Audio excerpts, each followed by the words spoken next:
4 દિવસ કડાકા ભડાકા સાથે ત્રાટકશે વરસાદ। જાણો કેટલા જિલ્લામાં વરસાદની આગાહી। ગરમી હવે માત્ર 48 કલાકની જ મહેમાન છે। રાજ્યમાં હવે તાપ નહીં પણ મેઘરાજા ભૂક્કા બોલાવશે। ગુજરાતીઓ પ્રી મોન્સૂન એક્ટિવિટીના ભાગરૂપે પડનાર વરસાદ માટે થઈ જજો તૈયાર। હવામાન વિભાગે 30 જૂનથી 2 જૂન સુધી વરસાદની આગાહી કરી છે। વેસ્ટર્ન ડિસ્ટર્બન્સના કારણે વરસાદ પડશે। સૌરાષ્ટ્ર, ઉત્તર ગુજરાત, મધ્ય ગુજરાત, દક્ષિણ ગુજરાત, અમદાવાદ સહિત 10થી વધુ જિલ્લામાં ભારે ગાજવીજ સાથે વરસાદ પડી શકે છે। 40 થી 50 કિલોમીટર ઝડપે પવન ફૂંકાશે। ત્યારે તારીખ પ્રમાણે ક્યાં ક્યારે વરસાદ પડે તેની વાત કરીએ તો 30 મે કચ્છ, બનાસકાંઠા, પાટણ, સાબરકાંઠા, અરવલ્લી, મહીસાગર, પંચમહાલ, દાહોદ, છોટાઉદેપુર, નર્મદા અને તાપીમાં વરસાદ પડી શકે। 31 મે કચ્છ, બનાસકાંઠા, પાટણ, મહેસાણા, સાબરકાંઠા, અરવલ્લી, મહીસાગર, પંચમહાલ, દાહોદ, છોટાઉદેપુર, નર્મદા, તાપી, ડાંગ સુધી વરસાદ પડી શકે છે। 1 જૂને બનાસકાંઠા, પાટણ, મહેસાણા, સાબરકાંઠા, અરવલ્લી, ગાંધીનગર, અમદાવાદ, ખેડા, આણંદ, પંચમહાલ, મહીસાગર, દાહોદ, વડોદરા, છોટાઉદેપુર, ભરૂચ, નર્મદા, સુરત, તાપી, નવસારી, ડાંગ, વલસાડ, દાદરાનગર હવેલી, અમરેલી, ભાવનગર, ગીર સોમનાથ, દીવમાં વરસાદ ભૂક્કા બોલાવશે। 2 જૂને બનાસકાંઠા, પાટણ, મહેસાણા, સાબરકાંઠા, અરવલ્લી, ગાંધીનગર, ભરૂચ, નર્મદા, સુરત, તાપી, નવસારી, ડાંગ, વલસાડ, દાદરાનગર હવેલી, અમરેલી, ભાવનગર, ગીર સોમનાથ, દીવમાં વરસાદ ત્રાટકી શકે છે। लाइट टू मॉडरेट रेन का पूर्वानुमान है और साथ में मॉडरेट थंडरस्टॉर्म और जो थंडरस्टॉर्म होगा उसके साथ जो विंड होगी वो 40 से 50 किलोमीटर पर आवर के आसपास रहने का पूर्वानुमान है।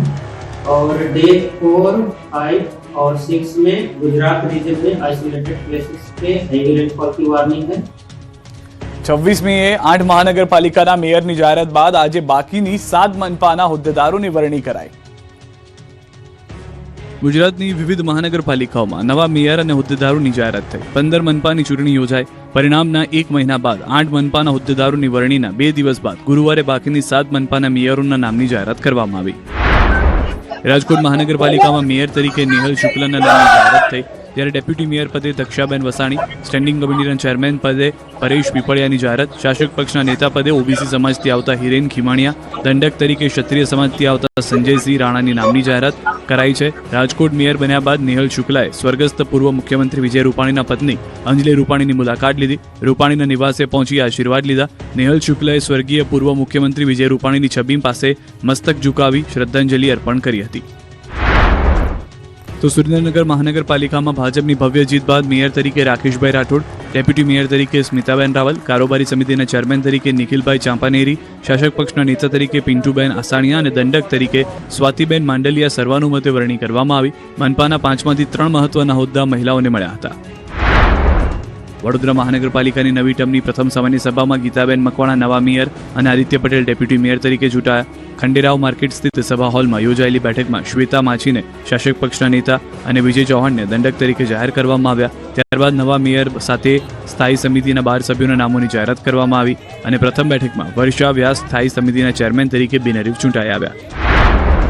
વાપી મહાનગરપાલિકાને ચૂંટણીના 1 મહિના બાદ નવા મેયર મળ્યા। મેયર તરીકે દક્ષાબેન પટેલ, ડેપ્યુટી મેયર તરીકે મિતેશ દેસાઈ અને સ્ટેન્ડિંગ કમિટીના ચેરમેન તરીકે સતીશભાઈ પટેલ બિનહરીફ ચૂંટાઈ આવ્યા હતા। આ તરફ કરમસદ આણંદ મહાનગરપાલિકાના મેયર તરીકે દીપિકાબેન પટેલનું નામ પણ જાહેર થયું। ડેપ્યુટી મેયર તરીકે કમલેશ ડાભી નામની જાહેરાત કરવામાં આવી હતી। સ્ટેન્ડિંગ કમિટીના ચેરમેન તરીકે મયુર સુથારનું નામ જાહેર કરાયું। ભાવનગરના મેયર પદે ઉષાબેન તલરેજા, ડેપ્યુટી મેયર તરીકે અશોક બારૈયા અને સ્ટેન્ડિંગ કમિટીના ચેરમેન તરીકે કિશન મહેતા, દંડક તરીકે લાલભાવાળાની નિમણૂક કરાઈ છે। આ બાજુ 3 કલાક રાહ જોડાવ્યા બાદ સુરતને મળ્યા નવા મેયર। સુરતનું મેયર પદ ફરી સૌરાષ્ટ્રીયનને શિરે ગયું છે। સુરતના નવા મેયર બન્યા છે માયાબેન માવાણી, ડેપ્યુટી મેયર પદે સુધાકર ચૌધરીની વરણી, સ્ટેન્ડિંગ ચેરમેન બન્યા રાજન પટેલ, શાસક પક્ષના નેતા તરીકે અલ્પા મહેતા અને દંડક તરીકે ઉર્મિલા ત્રિપાઠીની નિમણૂક થઈ છે। જોકે છેલ્લી ઘડી સુધી સુરતના હોદ્દેદારોના નામ જાહેર ન થતા સભ્યોને પરસેવો છૂટી ગયો।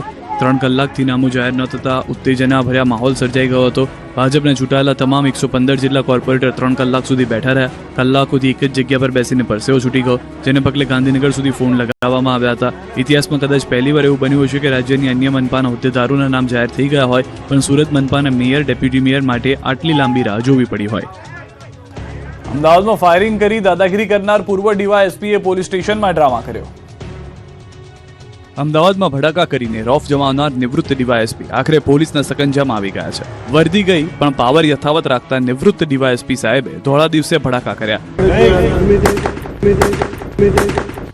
નિવૃત્ત ડીવાયએસપી અશોકસિંહ ચૌહાણે સ્થળ પર ભડાકા કરી દાદાગીરી તો કરી પણ પોલીસ સ્ટેશનમાં પણ તેમનો પાવર યથાવત જોવા મળ્યો.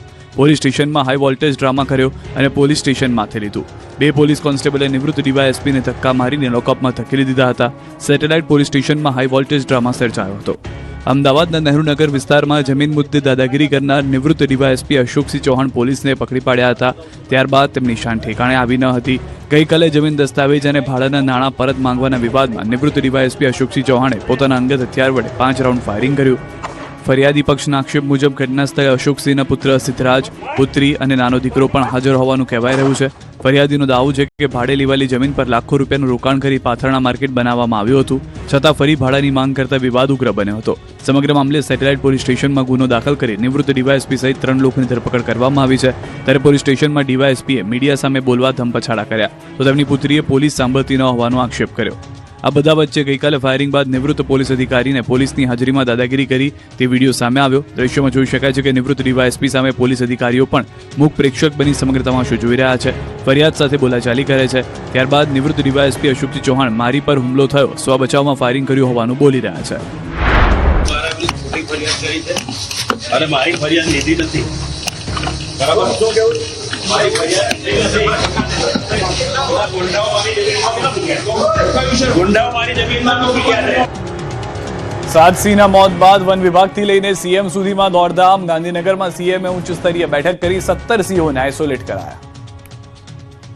ગીર જંગલમાં સાવજો પર મોતનો પંજો કસાતા વન વિભાગથી લઈને સીએમઓ સુધી દોડધામ મચી ગઈ છે. અત્યાર સુધીમાં 7 સિંહના મોત અને સાવચેતીના ભાગરૂપે હાલ 17 સિંહને ક્વોરન્ટીન કરાયા હોવાની પુષ્ટિ વન વિભાગે કરી છે, જેમાંથી 8 સિંહોમાં ભેદી વાયરસના લક્ષણો જોવા મળ્યા હોવાનું જણાવાયું છે. અમરેલી અને ગીર સોમનાથમાં 8 સિંહોના મોત મામલે મુખ્યમંત્રી ભૂપેન્દ્ર પટેલે ગાંધીનગરમાં ઉચ્ચ સ્તરીય બેઠક યોજી હતી.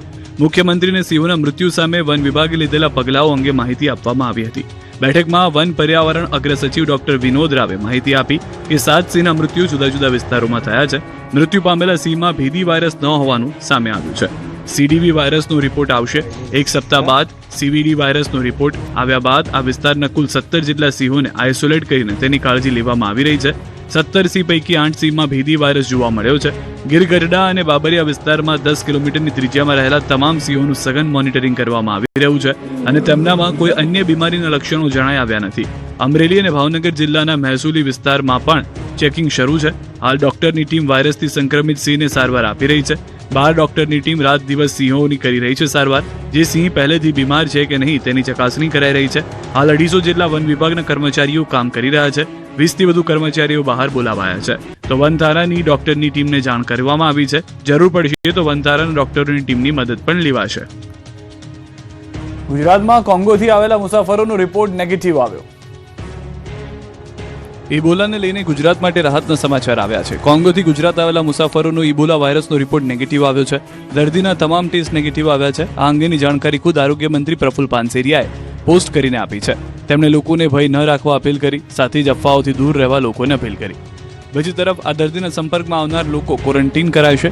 ઇબોલા વાયરસ એક ગંભીર ચેપીજન્ય રોગ છે જે મુખ્યત્વે પ્રાણીઓમાંથી માણસોમાં ફેલાય છે અને ત્યારબાદ માનવથી માનવમાં પણ ઝડપથી સંક્રમિત થઈ શકે છે. આ વાયરસમાં મૃત્યુ દર ખૂબ જ વધારે છે. ઇબોલાના પ્રારંભિક લક્ષણોમાં તાવ, માથાનો દુખાવો, શરીરમાં દુખાવો અને ગંભીર થાક જેવી સ્થિતિ જોવા મળે છે. જો કે હાલ ઇબોલા માટે સારવાર અને કેટલીક મંજૂર વેક્સિન ઉપલબ્ધ છે, છતાં સમયસર સારવાર ન મળે તો જોખમ વધી જાય છે. આરોગ્ય નિષ્ણાતો મુજબ આવા લક્ષણો દેખાય ત્યારે તાત્કાલિક તબીબી સલાહ લેવી જરૂરી છે. આદિવાસી નેતા મહેશ વસાવાને 5 મહિનામાં જ કોંગ્રેસથી મોહભંગ થયો. હવે કોંગ્રેસમાંથી પણ રાજીનામું આપી દીધું. પહેલા બીટીપીમાંથી રાજીનામું, પછી બીજેપી છોડ્યું, હવે કોંગ્રેસને બાય બાય. હવે કઈ પાર્ટીમાં જોડાશે? સ્થાનિક સ્વરાજની ચૂંટણીમાં ભરૂચ જિલ્લામાં કોંગ્રેસનો રકાસ નીકળી જતા હવે અહીંના સ્થાનિક રાજકારણમાં ધડાકો થયો છે. પોતાનું અસ્તિત્વ શોધવા માટે છોટુ વસાવાના પુત્ર મહેશ વસાવા કૂદકા પર કૂદકા મારી રહ્યા છે. પૂર્વ ધારાસભ્ય છોટુ વસાવાના પુત્ર અને આદિવાસી સમાજમાં મજબૂત પકડ ધરાવતા મહેશ વસાવાએ માત્ર 5 જ મહિનામાં કોંગ્રેસ પાર્ટીને અલવિદા કહી દીધું છે. માત્ર 2 વર્ષ પહેલા ભાજપમાં રહ્યા બાદ કોંગ્રેસમાં જોડાયા. ફરી છોટુ વસાવાએ કોંગ્રેસથી મોહભંગ થયો હોવાની વાત કરી. માત્ર 2 જ વર્ષમાં પાટલી બદલું મહેશ વસાવાએ 3 પાર્ટીમાં ડોક્યુ કરી રાજીનામું આપી દીધું છે. વિધાનસભાની ચૂંટણી પહેલા ફેબ્રુઆરી 2024માં ચૂંટણી પહેલા જ મહેશ વસાવાએ બીટીપી પાર્ટી છોડીને લોકસભાની ચૂંટણી પહેલા માર્ચ 2024માં ભાજપનો કેસ ધારણ કર્યો. CR પાટીલના હસ્તે કેસરીઓ ધારણ કર્યો. ત્યાં પણ કોઈ તક ન મળતા ભાજપનો સાથ છોડી દીધો. ભાજપમાં જોડાયાના 2 જ વર્ષમાં સ્થાનિક સ્વરાજની ચૂંટણી પહેલા જાન્યુઆરી 2026માં ભાજપને બાય બાય કરીને મહેશ વસાવાએ પલટી મારી કે ડૂબતી કોંગ્રેસનો હાથ પકડી લીધો. અમિત ચાવડાએ કોંગ્રેસમાં આવકાર્યા. કોંગ્રેસને પણ એમ હતું કે મહેશ વસાવાના આગમનથી આદિવાસી પટ્ટામાં કોંગ્રેસ મજબૂત થશે, પરંતુ સ્થાનિક ચૂંટણીમાં કોંગ્રેસનું પ્રદર્શન આપ કરતા પણ ખરાબ રહ્યું.